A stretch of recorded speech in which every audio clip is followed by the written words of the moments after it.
This is the Mental Health in Africa session of the EAF Festival. EAF is the Engage Africa Foundation, and we're having our maiden festival this year, and we are super glad to have a host of really fine guests like Mr. Oladimeji in the session. In this session, we'll be discussing mental health struggles on the African continent, the fact that it is mostly marked by stigma, poor education, myths and biases quite a lot. And then we'll also be discussing how literature, right, media and films bring about a positive change in this aspect. This is vital because one of the key things we do at Engage Africa Foundation is NCDs. We are quite focused on non-communicable diseases, and this falls firmly within that realm. So our guest today is Mr. Oladimeji Ogunoye. He is a doctoral student in the Department of English of Obafemi Awolowo University. And if you are not familiar with Nigeria, Obafemi Awolowo University, Ile-Ife is, I think it's popularly called UI, right? And a lot of people, OAU, sorry, it's popularly called OAU. And a lot of people look up to it as one of the major institutions in the country. His current research examines how literature in English intersects with every sector of our life, especially with health, subjectivity, and social development. In the last 3 years, Mr. Oladimeji has researched popular culture, how it is central to behavior formation, and he has focused on health, sexuality, and subjectivity as represented in films across Africa. So he comes from a well-researched background. He comes with quite a lot of knowledge, and we are super glad to have him on this panel. So once again, thank you very much, Mr. Oladimeji, for joining us. Thank you very much for having me. Awesome. So we're going to kick off the session in this way. We're going to we have a couple of questions penned down, which we'll be asking you. And then obviously, please feel free to extend as much as possible, as much as you feel is relevant to the conversation, right? No problem. Awesome. So let's dive right into it. So the first question we have is, what are your thoughts about the stigma surrounding mental health in Africa? Well, basically, I think they're mostly cultural. And this is because embedded, domiciled in every culture, there is this aspect of it that frowns at anything that talks about mental disorder, any form of mental illness. So the problems we have with mental, health here in Africa is mostly cultural. For instance, among the Yoruba, you'd see there's this saying that we read Oja, meaning that it's quite amusing to watch a mad person display in the market or in the public glare, but it is never a palatable experience to have such a person as a child. So having said that, the challenge this now poses is that people don't own up to having to needing mental help, to seeking help when they have mental health challenges. And how do I mean? First of all, we don't even know what mental health entails.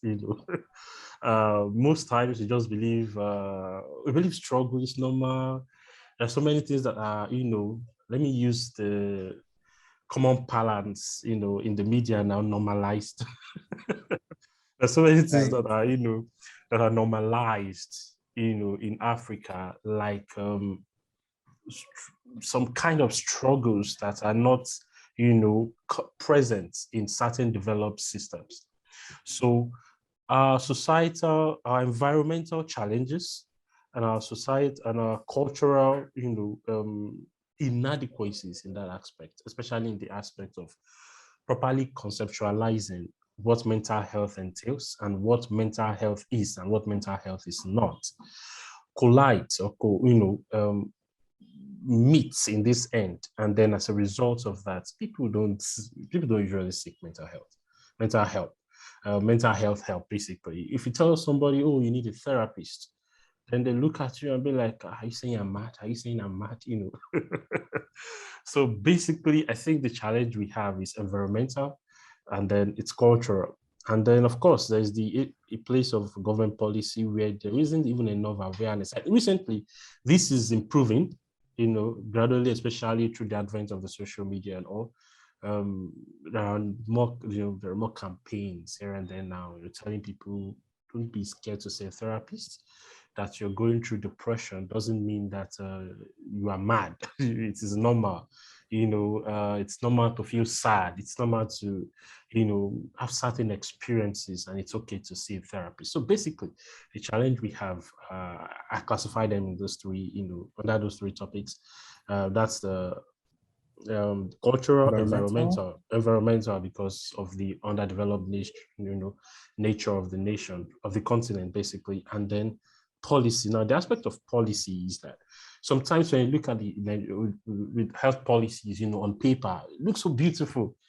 Definitely, when they're drafting these things, they invite professors, and all, and then they try to conform as much as possible to, to international standards. But then implementing these policies become another ballgame entirely. So we have that policy issue. And then again, when you look at the policy again, there's this, I'm going to just say this and stop there for now. There's this bias, that excludes the place of the media and literature. And the truth, I find it very ironic because when government officials or when people in government want to gather, young people gathered, the public for anything, they invite the media, they invite filmmakers, they invite, they invite musicians, and all. But then when they're drafting policies about health generally, these people are missing. You hardly find a clause that talks about a framework for health, for people who are in films, for people who are in the media, for literature, to handle this. So basically, these are let me just stop there for now, in case so that I don't.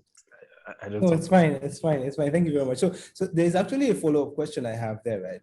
Okay. And the follow-up question is, so when you consider, for example, the fact that the government has to be involved, right? Yeah. To reduce the stigma surrounding mental health in Africa. Yeah. So my question would then be, do you have examples of places where the government has been involved and it has worked, so that there's a kind of framework for African governments to start to work with? How do you think it's possible for the government to be involved? What kind of things practically do you think the government can set up? If there are examples, fine. If there are no examples you have, but how do you think they can be involved practically to reduce this stigma? Thank you. Thank you for this question. First of all, in Tanzania, I think, in Tanzania, there was a program, where I think it was a 1-year program. Which it's not 2016 thereabouts now. 2015, 2016 in Tanzania, there was this 1-year program where where the government really contributed to mental health literacy, promoting mental health literacy in schools, in the country and all. And I think there's a publication on that online, about a kind of a step-by-step process. But then, one thing I know, I'm not really sure that there has been a system that I can see, especially in Nigeria, or where, an example in Nigeria where the government really did anything to help against stigmatization. However, for instance, as a growing young man, the first time I saw anything that has to do with stigmatization was when HIV and AIDS, campaign, really, really blew up in the country, and people were talking about it here and there. And also they started talking about, oh, those stigmatized people who have this disease. You can still interact with them on certain levels, to certain extent, and all, they're normal human beings. And then it was from that point also that I started seeing that, okay, there were also these mini campaigns and all in which government is also, saying, oh, I think basically, I can't even say government. I would mostly say health workers, and those are basically mental health workers. They are the ones who will tell you, oh no, yes, it's so normal, something is just wrong. So sometimes you see very, doctors always look fine to me, and then when you see a very fine man and then he's talking to somebody you consider in quotes it to be a madman, and he's talking, oh, calm down, and they are listening, and all like, what power does this man possess? But then the truth of the matter is that there's this mental health literacy that they have that we don't have. So I've not seen a conscious campaign basically on mental health literacy, because that is where issues about stigmatizing, people who have mental health issues, come in. So I've not seen any from government, basically. Thank you very much. Thank you very much. Did I answer everything? Did I answer everything you asked? Yeah, you did actually. You did actually. So basically, what you've made clear is there has not been any conscious mental health literacy campaigns spearheaded by the government. Yeah. But if there was, it will really help, right? If they started consciously doing that, it will really help. Yeah. So you have answered the question quite clearly. So the second question is, how do you think media and literature affect the perception of mental health on the continent? Well, they do so quite strongly. And let me tell you a kind of a personal story. The first time I read anything that has to do with mental health was, I think I was in JSS3 or so, or JSS2, that's a junior secondary school, in my second year. And then it was a pace setters novel that's by David Mailu, I think, for Mbata and Rebecca. Now, in that story, there was Mbata is male, Rebecca is female. They grew up together as friends, childhood, love and all. And then they grew up, and then for some reasons, the love between them broke. There was this issue of breakup when they became older. And unfortunately or fortunately, they work in the same school in the story. And due to the heartbreak, Mbata, the male Joseph Mbata, could not handle seeing her every day, especially understanding that there were other plans for her to get married to somebody else. So as a result of the trauma, he withdrew into himself. The story actually went through those stages of mental illness. First of all, became very angry, violent at people. Then he withdrew into himself, and then later people stopped seeing him except when he has to show up. And then eventually he went completely berserk and started living on the tree. But then, by the time I got to that point in that story, I was like, this person is mad. How will he marry this girl now? When you read a love story, you are hoping that in the end there will be a reconciliation. And then one day he was really violent. People were trying to, he was well known in the community. People were trying to get him down. They couldn't, until they now called Rebecca. Rebecca came in and spoke to him gently, and then he descended from the tree. And then it looked as if it worked like magic, and then it became normal. So then in my mind, I was like, wow, love is powerful, and all. And then it taught me then that sometimes when I see a mad person, perhaps, contrary to the way I was raised, is when we see mad people, you carry sticks and stones and chase them far away from you. So that, okay, perhaps, maybe, so anytime I see somebody that is mad, I just imagine, maybe this person is in love with somebody now that can come and talk to him or her, and get them back, and all. And then again, when I was going to do my master's research, I used the book by Isidoro Peho, that's Call Me by My Rightful Name. In that book, there was this character, Otis Hampton. Otis Hampton is an African American living in the US. And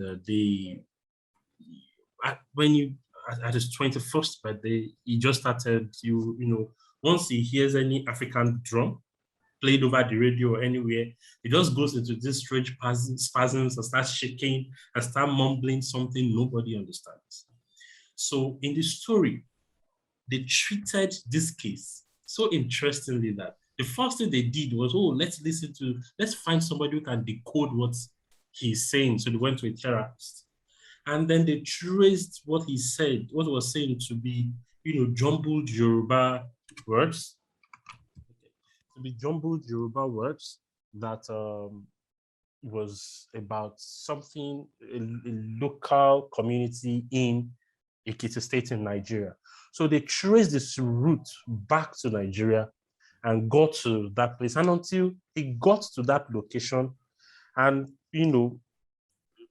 performed, they traced the family that owned that panegyric. And then until they found out, and then he performed some ritual, basically. It became, until that point, that thing didn't stop. But once it was done, it became normal. But it didn't just become normal. He now became very active. He found a cause for himself by the time he returned to the US. Now, why did I go this thing? Okay, let me say one more. Chimamanda Adichie's Americana also talked about the story of a young boy who tried to commit suicide because he was being bullied in school. That's DK, and then as Auntie Uju's son in the story, there's a character called DK that was tried to commit suicide because he was being bullied, and how he was treated, he saw, he spoke to therapists and all.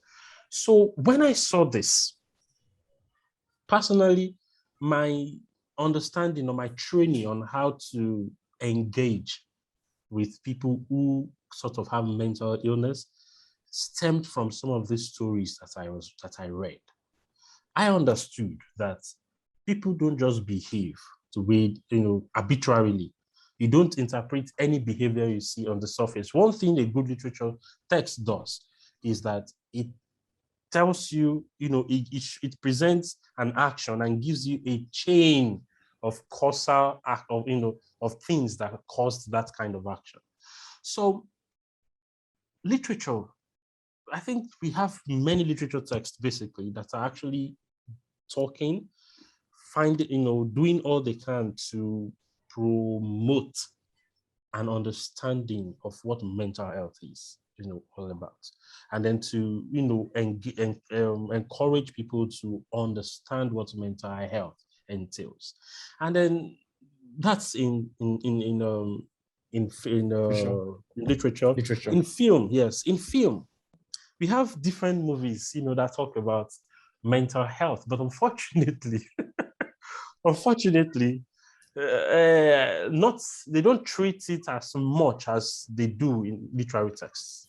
And this is because most times you see mental health, you see mental illness, basically, running mad, being psychotic, as a punishment for bad behavior, especially in Yoruba movies, mostly Nollywood movies, especially the epic ones. So you see somebody that had been raping people or killing people to acquire their properties and all in the story through all kind of means. And then by the time they were going to punish him or her, they will just say, oh, he ran mad and all.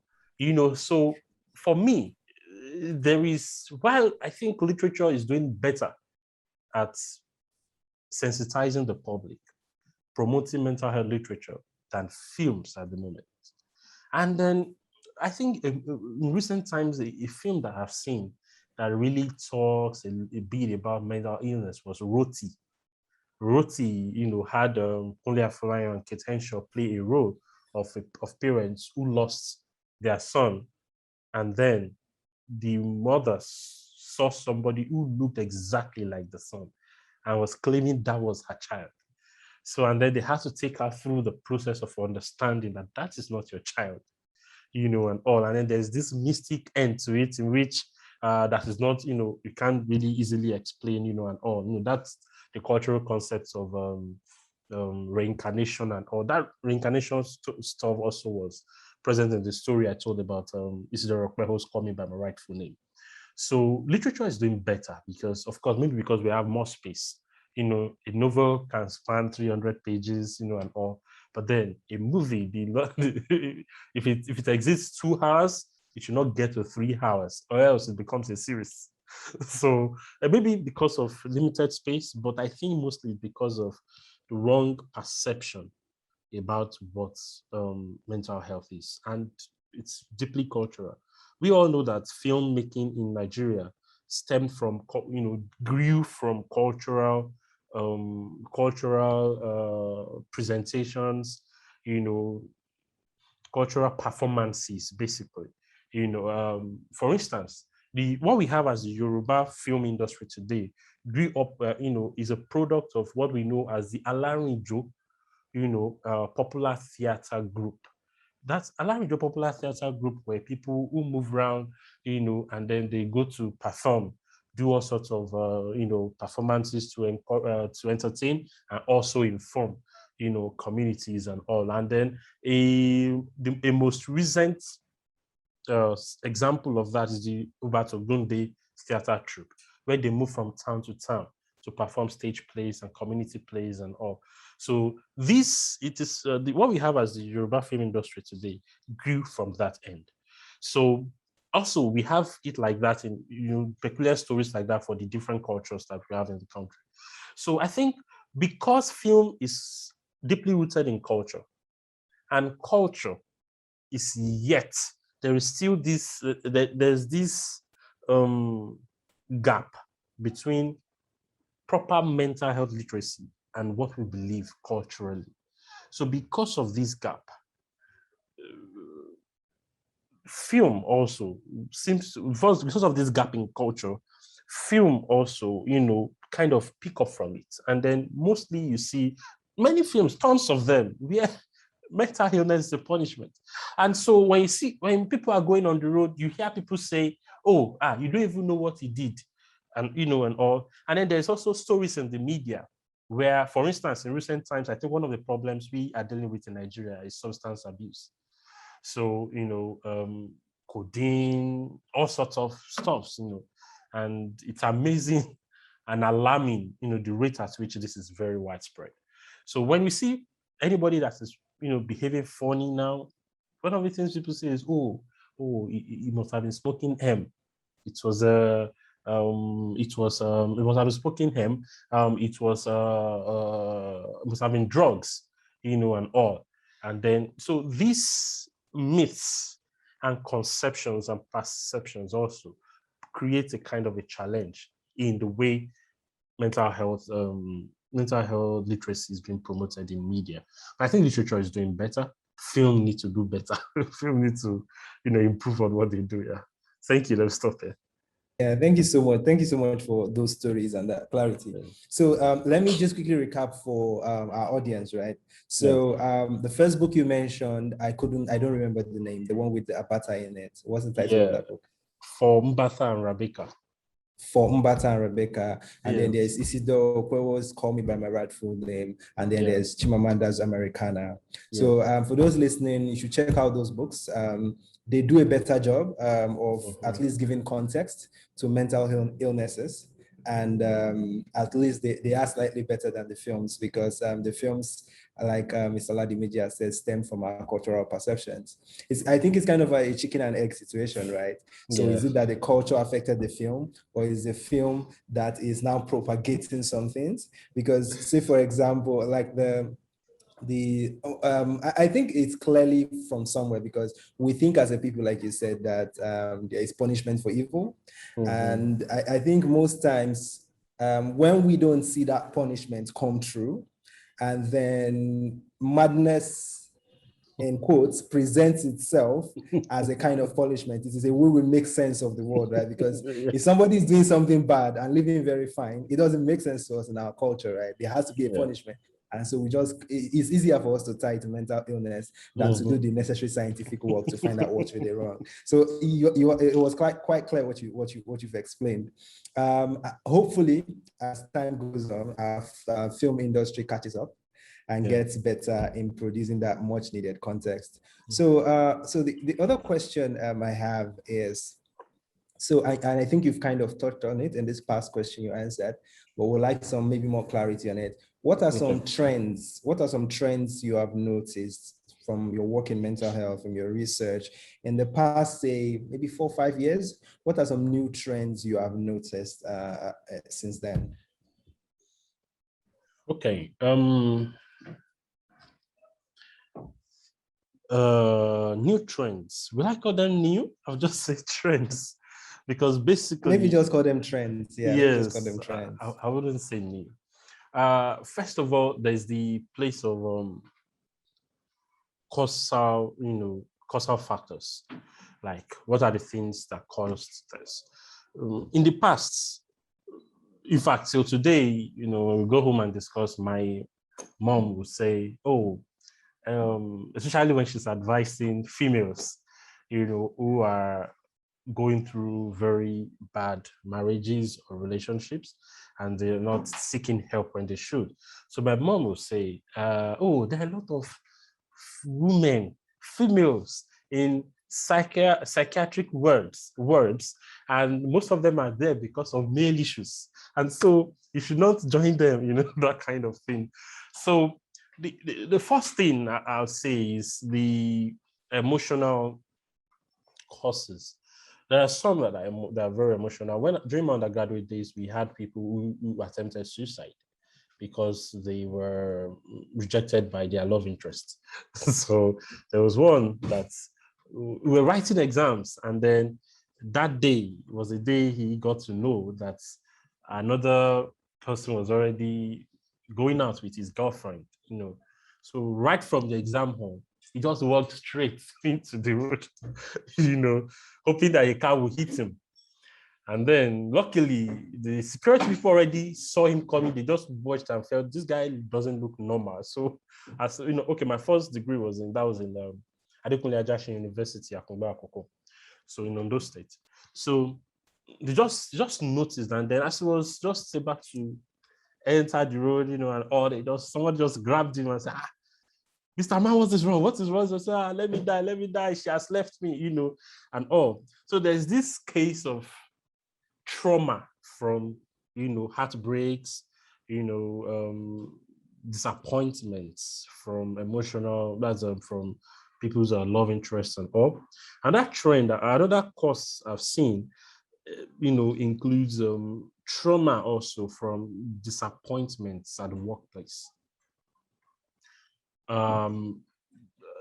There is somebody very close to us who was doing very well in the past, doing very well, had a company, and all, and it's very close to my family, in fact, very, very close. And then all of a sudden, things just went downhill, and all. And I think they are basically due to some certain policies that were implemented in Lagos State, especially regarding taxis, and all, and then giving stringent rules for people to operate. He had his business at the international airport then. And then as a result of that, everything went downhill. And then he started looking as if he was running mad. So, because someone who could afford to, it was this kind of person that I saw all my other uncles call, easily when they need anything. They just call, please, I need money, and all, and then he comes through for them. And then all of a sudden, they call him and then he's telling them, I can't help, and all. And then he had this pressure also of not being able to tell people, to tell others that, oh, this is the challenge I'm having. So they stayed, he just kept quiet, withdrew to himself, and it was the wife that now had to call the family, our family, that please, this person is is not okay. So I think he had to live with us for a number of months before he recovered, and it wasn't a simple process, constant talks, constant encouragements, and all here and there. And then I think before he would pick up, he got a job. Now, for him, he had help. There were people who didn't. And there were people from my research also, from some of the fieldwork researchers we've done, we just see them there. And then they ask you certain questions like, so why am I even living? I don't know why they brought me here, especially if you met them at mental health, at psychiatric, in psychiatric wards and all. I don't know why they brought me here. I should just die. There's no point, and then so there are those that these kind of environmental factors, the economy issues, cause their challenges. Now there's the third example of those that are religious. Okay, so we have a lot of these constituted most of those I interacted with, because basically my research kind of ventures a bit into religious studies. So oh God, there are so many, and then talk to them, you hear the things they have to say, you hear, oh, I'm hearing voices, I'm doing this, I'm doing that. But then when you listen to them, you can easily detect that it is a function of the kind of things they've listened to and engaged themselves with over time. So I think these three are the ones I've really seen myself as causes. Now, as per finding help or helping them, now this is where the this is where the challenge is. When you go to mental health institutions in Nigeria, except for very private ones that are, highly priced, that are very high end, you are not going to find necessary equipments. You are not going to see living environments, exist, that's at least comfortable. So you're going to see, I think the issue of that lack of proper funding for the health institute, for the health sector in Nigeria is actually very, very, plays a major role here. I think less than 5% of national budget goes into health, so poorly. So there isn't so much funding for these institutions. So it becomes a problem. Now there is the church, mosques, and the herbalist end. And that is sometimes a gory sight to behold. You are there and then you want to call the police to arrest to arrest the person you met there, because you bring a broom and flog them, subject them to very harsh training. And then you see this modification of that person's of the persons under their care into stooges. So they stop having, as part of their training, they train people not to have their independent will again, and then to listen and obey to what Baba or Mama says. So when you get there and you say, hey, come, and then I will call Mama, and then they are running, and all, and then you're wishing that they could be trained otherwise to understand that, oh, if someone calls me, I should come when I want to come. If I don't want to come, I should say, oh, I don't want to come. Now, there is this issue. I think we've seen videos on social media of documentaries, in certain spiritual, in quotes, setups where people try to heal mental health people. Some will say, oh, they change them, they are changed, they are, and all, and then you're flogging them, so dehumanizing. So basically, these are the trends I've seen. Basically, is that the mental health institutions are trying. Certain religious circles, for them, they just believe in praying, giving the person water, giving the person food, and all. Well, I wouldn't say, I would be careful to say, oh, that is wrong. But then there are also places where you see things practiced and like, this is outrightly wrong. But, the interesting thing is we have more people in these religious, setups than in mental health institutions. And sometimes when I get to mental institutions, they are overrun. So I can't blame sometimes when I see people in these other places. In fact, a research we carried out in 2019, we considered going to religious circles because we felt, okay, if these mental health institutions that we are visiting are filled up, so if a new person comes, where do they stay? So the PI just said, oh, let's try. So we had to write, and then they allowed us, oh, good. visit anyone, any religious, setups that and then that was why we were able to see so much. So that's all I have to say for now. Let me stop there. Wow, it's quite a heavy one. It's quite a heavy one. It's quite a heavy one. So some of the things you said, I will touch on before we go into the next question. Right. But in looking at these trends you've mentioned, let's start with, first of all, the one about schools, right? Educational setups. Because like you said, I think because most of the schooling we do is in our formative years, say from secondary to the university. There's quite a lot of pressure on our mental health at those stages. Some of it, like you said, might come from the act of schooling itself. Am I doing well in school? Exams are hard, my grades, what's gonna happen? Somebody's paying my school fees back home, so I have to give my best. The job market, I need to be first class. There's that pressure. And then there's also the pressure of, obviously we're in our formative years. There's the need to feel loved, which is a very human need. And then heartbreak, which comes hand in hand with that, which may lead to other things. So do you think that within the educational setup of the country, it is important to have a mental health component, kind of like we call them guidance counselors, but usually what they guide and counsel on is career choices, really. They rarely go into the mental health aspect of things. So what do you think could be added to that component to make it better, at least to mitigate the issues at those stages? Okay. I'm in literature, so I'm going to start my answer with a story. This happened here in OAU, that's Obafemi Awolowo University here. I think 2019. Yeah, 2019. There was this young girl in one of the science, in the Faculty of Science that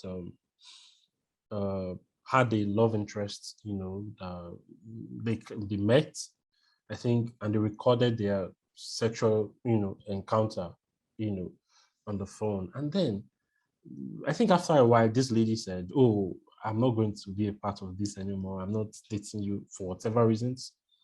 And the guy, having the contact of certain members of this lady's class, now decided to, taint her image or get back at her. And so he sends a picture. He sends the video, the recording of their sex, the sex tape as the case. I would call it revenge porn.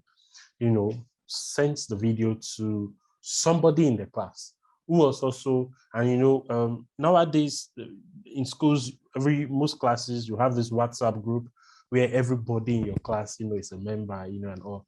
And so this other person on receiving it. Now, we have this culture nowadays where when people see stuff, the first thing they want to do is throw it on social media, and all.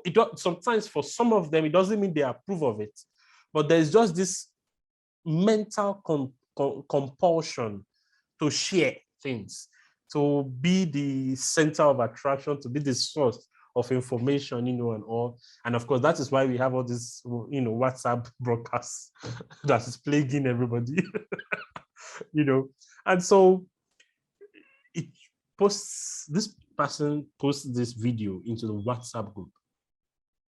Within 12 hours, almost everybody on campus knew that somebody already, there was this person's sex tape that was moving on, that was being, shared here and there and all. So at the time I was watching, so I was thinking, oh, let me speak to friends so that we can locate this lady, and all, and look for ways to support. But then, to my amazement, and this is why I'm telling the story, to my amazement, before we reached out to her, the student affairs of the school, or the student affairs division of the school, already reached out to her and lent her support.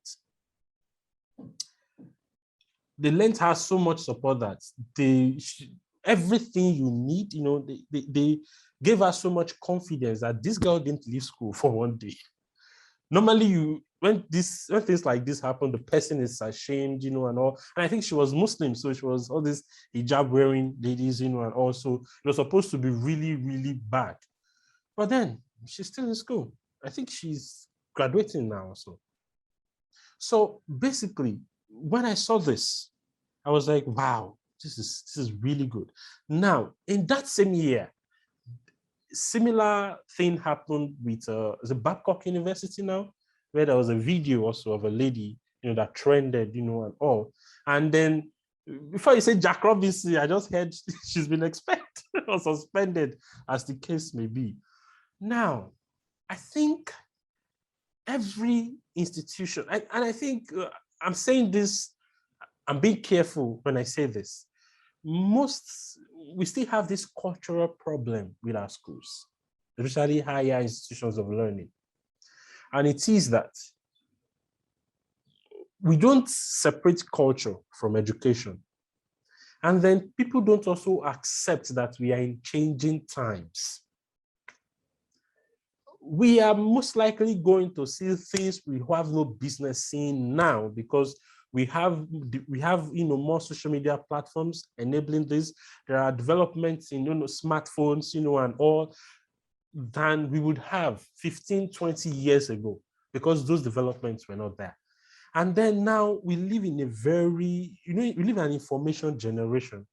So things are changing, but in institutions of higher learning need to accept this and understand that there are certain things you don't criminalize. There are certain things you criminalize.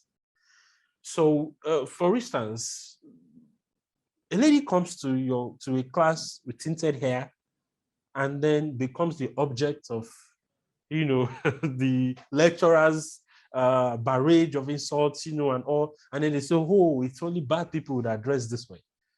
I don't know if you get what I'm trying to say. So there is this need to include, to review what we call right and wrong, and then to improve the capacity of people who work in the guidance and counseling section of the schools, of institutions of higher learning. In fact, I would say that from the secondary school now, not just the university, because this prayer starts from secondary school.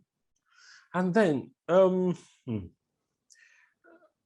people, in recruiting people to these offices, I think, and that is part of the challenge we have, especially because of the problems surrounding recruitment in Nigeria in recent times. It's important to recruit people based on competence, not based on prejudice and nepotism, and all, favoritism, or what have you that we've been doing, or politics. We should recruit people based on competence. There are people who are trained to understand that these things are not wrong in themselves. You don't bring your personal, you can train your children the way you'd want. And, interestingly, children will still make their choices anyway. But then you can train them to say, oh, don't tint your hair, don't do this, don't do that. But then you can't impose that on other people's children. You can't impose that on adults you meet on campus. Because for me, once you are, before it used to be 18, but for me now, once you are 16, I consider you an adult. And by that, I mean, I allow you make decisions. Okay, so what would you like to do? And I'm careful to say that, because of course there's the law of the country that says you must be 18 years old. So when you meet people, when people come for counseling, or when incidences happen, remove your personal prejudice, your religious sentiments, your cultural sentiments, and treat the issue as it should be treated. That is the major challenge we have. People don't remove their sentiments from their work and from what they are supposed to do. So young people find it difficult to even go there. For instance, somebody goes to the school's health center to say, oh, I want to come and ask about contraceptive methods. And the person ends up living with 3 pamphlets, 3 tracts, 3 Christian, pamphlets they preach. So by the time she left, she vowed never to go back, and all. And then this is everywhere. So sometimes you go to the guardians and, to the counselor to say, oh, I'm having this challenge. Oh, I have this boyfriend and, and all, and I'm bothered about it. I have this girlfriend. And the first thing they are saying is, as young as you are at your age. And the truth is, from that first sentence, you've lost the prospect. So eventually the person is going to walk out of that place and blame him or herself for ever stepping, coming in the first place. So for me, I think there's a need to do a lot of reorientation for these departments in schools so that we don't bring culture, we don't bring religion, we don't bring sentiment into what we do. Your personal prejudice. I have certain things that are personal policies that principles that I live by, but then I won't say the next person must live by them, or because they work under, they are working under me, then they must live by my rules. No, it shouldn't be that way. We should be able to be as formal as possible and be as professional as can be. Thank you. Thank you so much. I think that actually goes very clearly into the second question, the next question we had, because the next question we had was about what entrenched myths and biases do you think we should work to overturn in Africa, and how? So you have mentioned the fact that we tend to bring cultural and personal beliefs into workspaces, especially when the workspaces affect mental health of others, and that should not be so. You've also obviously mentioned the need to be as professional as possible, and I think that takes care of it quite well. And I also like the fact that you mentioned that even from the secondary school level, it is important that we start having well-equipped guidance and counseling, as we call them, sections, where young people can approach in case they have issues and be as professional as possible in dealing with it, because it builds a kind of confidence. It lets young people know that if I'm in trouble and it's something that maybe for whatever reason I can't share with maybe my parents, there might be a third party to share it with. The more counselors you have, the better you might behave, right? Especially if those counselors do things as they're supposed to. So thank you very much for that clarity. So I think the other question we then have is around pop culture, right? So how has pop culture affected how mental health is viewed in Africa? I think in this question, we're looking at things like we all know of the Money in Nigeria Mental Health Initiative and stuff like that. So how has pop culture in your research and in your work affected how mental health is viewed in Africa in the past, say, 5 to 10 years, depending on how long you want to speak on it? Okay. Pop culture. Well, it's a coin with two sides, basically, for me. In the past, in the past, I'm talking 5 years, 5 years, from now. You see pictures, especially, WhatsApp broadcasts, of somebody who looks tattered, looking very disheveled and dirty, and then you have narratives surrounding it. Oh, this person, and all, and then they write it, and then they put, this will not happen to you and your family. They had some prayers shared to 7 people so that it won't happen, and all. So there's that aspect of pop culture because it is also popular culture, where people pick images and then they write narratives around it and share through, either true or fictitious. They just find a narrative around and then they share. There's that part of it. There's also the part, so basically, when people get these messages and they read, the first thing that comes to their mind, the next time they see somebody who looks like that, is to say, this is what is happening. Again, in recent times, I've seen video mix of young boys that were,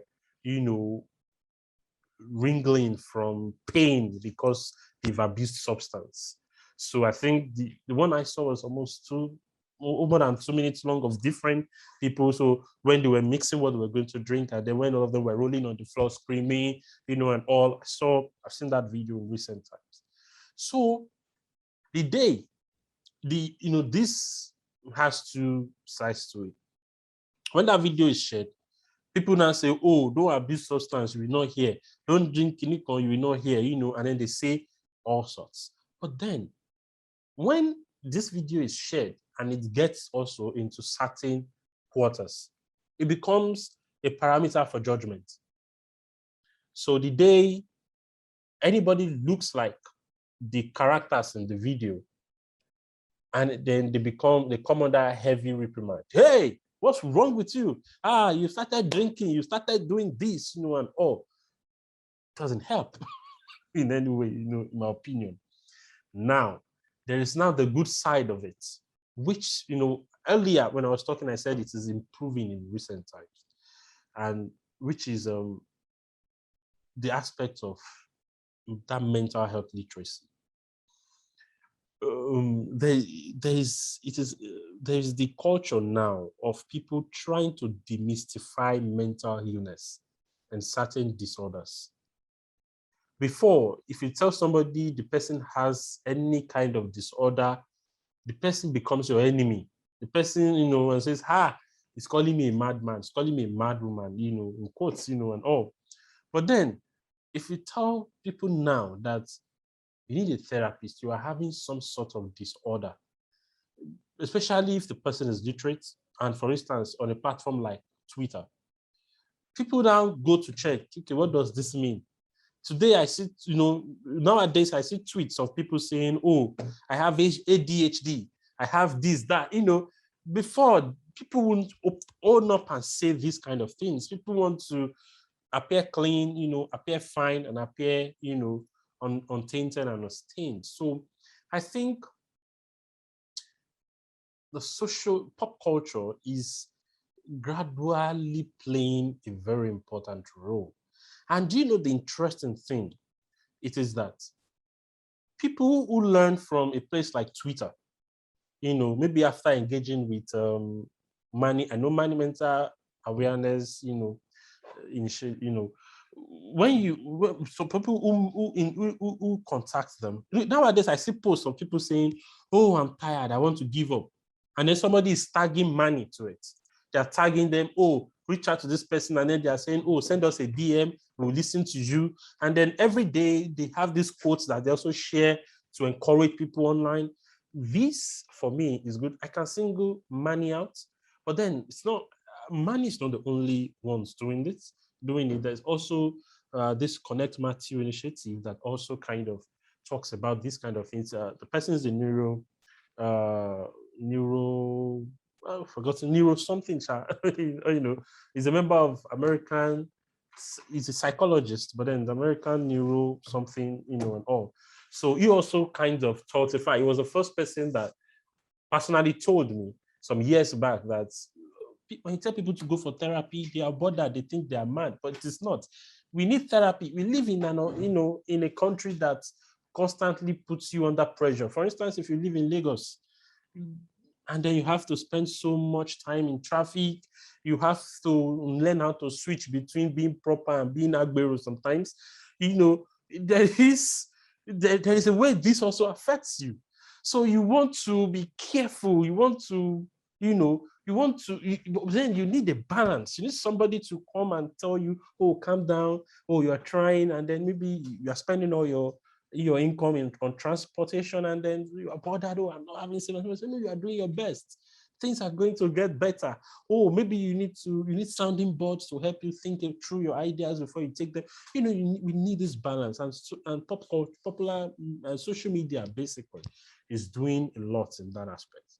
Music, I see short music, short songs that talk about not abusing substance, because madness, leads to make people run mad, it makes people colo, and stuff like that. But then that is about all I see when it comes to music. When it comes to film, I really haven't seen much in film that is helping to improve this, I won't lie. But social media, yes. Recently, wasn't it yet? Was it 2020 now? Or 2021 or 2019 also? There was a lady that was dropped by a vehicle in Lagos, looking very skinny, thin, and malnourished and all. And then people were looking at her and were, shouting and being also, they've used her for money rituals, they've done this, they've done that, and all. And then from Twitter, a movement came up to go and look for the lady and pick her up. And they did. And they started taking care of her. And I think the people who did that eventually also posted a picture, I think 6 months after, looking really better. Also, there's this Tony Rappu, I don't know if you follow Tony Rappu posts. Also, there's the story of Lizzie, who goes, there's, of course, I followed the Lizzie story very closely.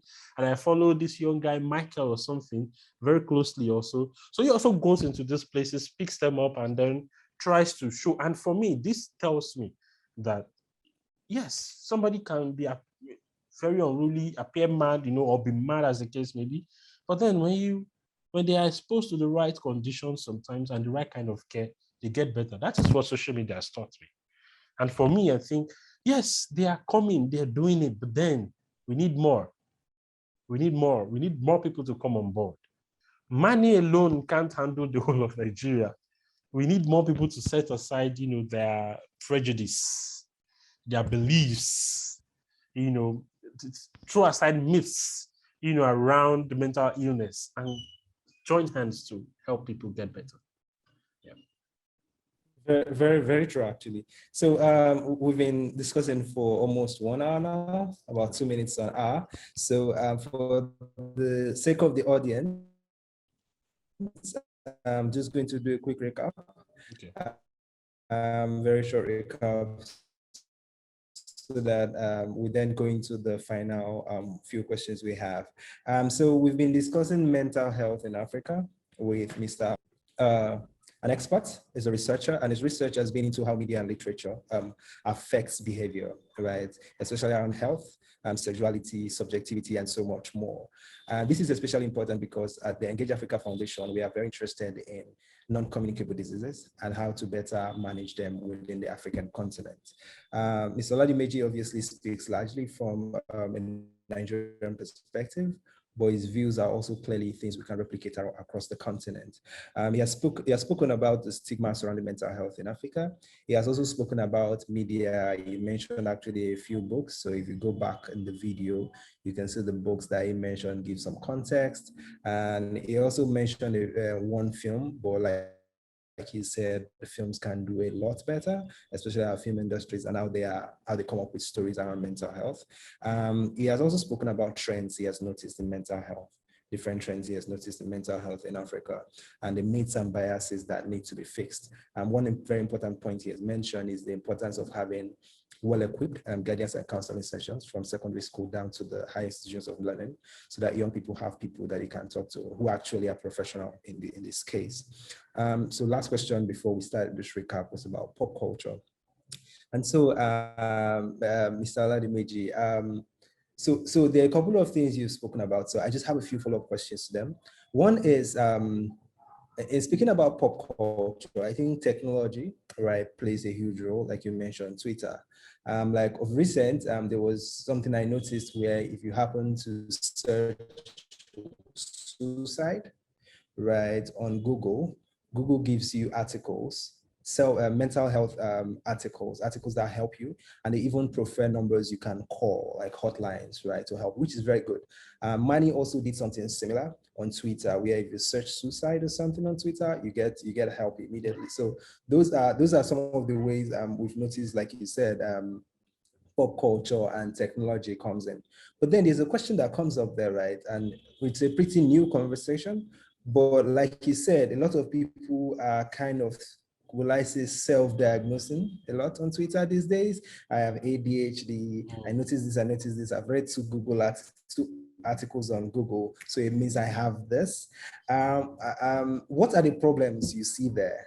What are the problems? Because it almost seems like we went from, oh, this can never happen to me, to, oh, everything is happening to me. So how Okay. Can you did hear you me? hear my question? Did you hear my question? Just to be clear, or is there Yes, a lag please somewhere? come again. I think there's a lag in Oh, the okay. video feed. Oh, okay. So my question was, right, we've kind of gone from, it can never happen to me, I'm fine, I don't Yeah. need a therapist, to, oh, everything is happening to me, and self-diagnosing via Google articles and stuff. Mm-hmm. How do we draw the balance? What do we do? Okay. Well, in the first place, self-diagnosing will never be will never be encouraged, will never be, the best option in many cases. Um, yes, people, I think it's a progression though. And this is how I mean. Let me use a context. The word nigger. Oh, I'm a nigger. What's up, nigger? This kind of thing. Started as a form of abuse. It wasn't initially accepted. So it started as a form of abuse where people, it was a derogatory word to call people of color. Oh, nigger, and all. But then eventually these people decided, oh, no problem. Is that why you want to call me? I'm going to own it. And then they started calling themselves nigger. And then in recent times, you would have noticed that if a black, if a colored person, a black person calls the next person nigger, there's no problem. But if a white person calls a black person nigger, then it's like racist. And then in recent times also, I see people, in many films from Hollywood, trying to say, oh, it's my brother from another mother. They're trying to create these, especially in many of Kevin Hart's movies, they're trying to create this kind of a kindred thing in which whites too can associate with this formerly derogatory word. Now, how does this play with the self-diagnosis thing? In the past, everybody they don't want to hear that you tell them that they need help. Because then it was criminalized, it was demonized, it meant you were less than human, you are not complete, something is wrong with you. In fact, in many cases, it meant you have spiritual problems. But then, nowadays, this concept of mental illness is being demystified. And people are identifying with it here and there. Oh, I have this, I have that. But then, when many of these people, I believe, visit experts, they get to know that they don't even have the problems they say they have. Or what is wrong with them is entirely different from what they think it is. But then I believe it's a process. Eventually, the process will still lead to people doing the right thing with mental health diagnosis. But then I must put this out there. It is never helpful. And then the essence of saying of diagnosing certain mental health disorders is not so that you can say, oh, this is who I am, and then you are accepting it. The aim is actually to find help so that you can get better. Yeah, I think the first time I saw this kind of thing was in a Team Lahaya now, Spirit Controlled Temperament, where all of a sudden, I think I was an undergrad, I was an undergraduate student then. All of a sudden, there was this blow of, oh, I'm sanguine, I'm choleric, I'm melancholic, I'm phlegmatic, and everybody is just everywhere. And then I was in a dance group then, and then one day we're having a meeting, and somebody just misbehaves, and they're like, what's wrong with us? I'm sanguine, I'm that day I got so annoyed. He just said, the point of the book is not so that he can say, I have this, so deal with it. It is so that he can say, oh, these are the strengths I have. These are the weaknesses I have. Let me leverage on my strengths and improve on my weaknesses. It is not so that you will say, oh, I accept who I am I am not having any form of improvement. So the issue with people saying, oh, I'm ADHD, I'm this, I'm that, is because the issue with that is that people often don't see a reason to improve. That's the problem that could pose. But I think eventually campaigns too should come to the point of letting people know that, number one, you can't self-diagnose correctly. Any health problem, you can't self-diagnose. I dare say, let me rephrase that. Your chances of self-diagnosing correctly are very slim. You can't be sure. So I think that's a better way to phrase it. You can't be very sure that that is what is wrong. It's better to speak to an expert. It's different if you're an expert. Sometimes experts also go to meet other experts to help them make sense of what is happening to them. So people need to draw that balance. And then, yes, you've been diagnosed. Oh, this is the issue. This is the kind of therapy you need. Don't form a victim party and say, oh, this is who we are. And then if somebody misbehaves or if something happens, you're not happy with it, you break things, you spoil things and say, oh, it's because I'm this. Oh, or you treat other people badly and then you say, oh, it's because this is who I am. For me, that's not good enough. So I believe that the people should draw the balance to understand that the point of diagnosis is so that we can get better, so that we can get help. And we can't help ourselves. There are people who are trained. In fact, if you think you can help yourself, don't put that burden on yourself. There are people who are trained for that purpose.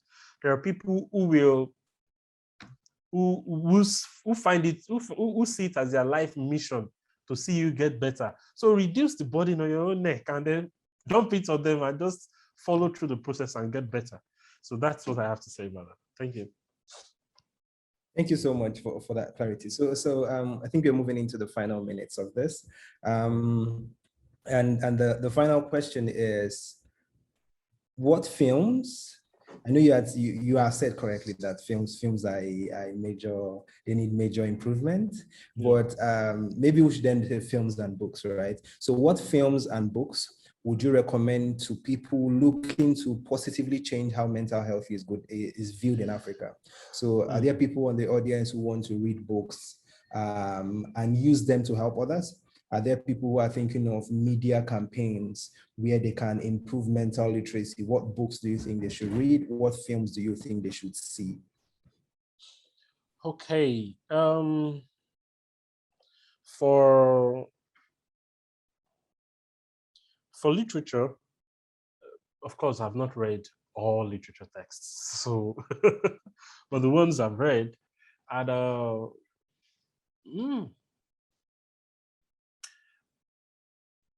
in addition to the ones I mentioned, that's I think some of these, they are quite old. Pacesetter series are so old. I read them in my secondary school, and by that time, all the texts I had were old texts. So Pacesetter series, some of them have these, hints in them. And then in recent times, I'm going to mention, I've mentioned Americana by Chimamanda Adichie. I've mentioned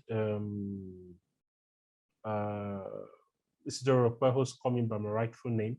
I'd also mention Diana Evans' 26A, and then Ndubuisi George's Woes of Ikenga. Basically, that one that I mentioned kind of sheds more light on people who travel abroad, the kind of pressure they face, the kind of challenges they face, especially when things don't go the way they want. And then when many of them come back and people say, oh, this person is back, it's in Lagos. Oh, they deported this person. Oh, and all. And then some people are deported and then they start acting, almost, crazy and all. Rose of Ikenga by Ndubuisi George kind of sheds light on that kind of trope. Then I think for now, those are the ones that can come to mind. Then for films, yes, let's watch Roti. Roti was published by, I think, Golden it's this Kulia Afolayan movie, basically. So Roti. Then mental health. Yeah. We can also watch this other Kulia Afolayan's film. It's on Nigerian independence, October 1st. Yeah. October 1st kind of also sheds light into post-traumatic, actions of a particular prince who was exposed to sexual abuse when he was growing up, and became angry both with the person who was abusing him and then the community that released him to the white man who abused him. And because of that, decided that it was going to rape and kill 7 virgins in the community for every year that he had to experience that kind of thing. And then there was this other character in that same story that immediately he experienced it the first year, he ran away. He couldn't stay. And then vowed that all his children will never learn anything that has to do with Western education. So he took them all to the farm. So and people never knew that I could speak good English, that I was educated and was that brilliant. And we drew from the whole community. I think to an extent also, he also was angry with the community. So October 1st kind of sheds light on that story. And then there are a host of other movies. But then this is what I'm going to say. When you watch any movie, one of the things you want to look out for is you want to look out for how issues that has to do with pressure, mental pressure are treated. Now, the template I'm going to say is, if mental pressure is criminalized or seen as something that is out of the normal, then it's not a good movie. And then, one of the challenges I have, the movies that I've mentioned is that one of the challenges I have are the ones that don't treat madness as reward, as a consequence of bad action. Some of them treat bad behavior as the absence of finding somebody to love. So they present a guy who is grumpy, who is rude to his staff and all, and then later they tell you, oh, it's because somebody broke his heart, zillion years ago, and then because of that he's mad. And then the issue with film, and this is why I'm careful with films. The issue with films is that they spend so long showing you what is bad and spend so little time showing you what is good. Now, the person watching consumes both information and they stay in your mind. The truth of the matter is, even though what we have in us is not just what we approve of, we also have what we don't approve of. And those things we don't approve of usually come up to the surface in our mind when we are angry. So especially when things, that's why you see people who are otherwise gentle and cool, and then all of a sudden they are angry and then they are breaking things, and you're wondering, where did you learn that from? And then some people will look at themselves and be like, oh my God, I never knew, I've seen, this and all. One of the places that have been a test run for me on this is the Big Brother Nigeria, series. I don't know, somehow I find myself always attracted to, in quotes, the general villain of every season, because somehow I'm able to trace the cause of their actions. That, oh, these are possible factors that's making this person behave this way. But then the general public don't care anyways. But then that's just me. So basically, if I will recommend, I'd just say, look for stories that don't criminalize mental pressure and don't make people behave irrationally because they need something or they need people or they need help. Yes, in many of these stories, you see people who there's one I'm trying to pick that is entering my head, and Miss Independent. Yeah, it's a story also of a young lady who was a boss that everybody feared at the office. And then the only time this person was going to start behaving normal in the story was when he met a guy. So these are issues I have. Just look for people that tell you stories that don't criminalize mental health, but then find solution to mental illness or mental pressure these are the kind of films I recommend. And stories that I recommend also are stories also that kind of, I think Stay With Me by Ayobami Adebayo is also very important. Stay With Me by Ayobami Adebayo, is Ayobami Adebayo is my friend anyway, so I like identifying with powerful, with great writers, Stay With Me also talks about the story of trauma that comes from giving birth to a sickle cell child, the effect of the trauma on the parents, and then kinds of exposes it and shows how, we have a culture that usually tells us, oh no, you can just stay there, keep trying. But Stay With Me tells us the story of somebody who chooses not to stay, and all. So basically, these are the ones I'll say for now. I think let me just stop there. I think. Thank you so much. Thank you so much for those recommendations and the clarity in explaining. And that is how we come to the end of the session. At EF, I want to say a very big thank you to you. Taking out your time to do this and being a supporter of the festival. Thank you so much. And to the audience who will be watching this, we also say thank you very much for joining us. If you have questions for Mr. Oladimeji, because it's obviously a virtual festival, if there was no COVID, we would have done this physically and you would have been able to ask your questions physically. But if you have questions for him, please direct them to us. Follow us on social media at Engage Africa FDT, that's Engage Africa Foundation, on Instagram, Twitter, and all the other channels. We're very much available there. You can send us your question there and we'll make sure we direct them to him and he will answer as much as he has the time to. So thank you very much and do have a wonderful rest of the day. Thank you very much. You too. Thank you so much. It's nice seeing your face now. Thank you. Thank you very much, Mr. Oladimeji. Do take care. Bye.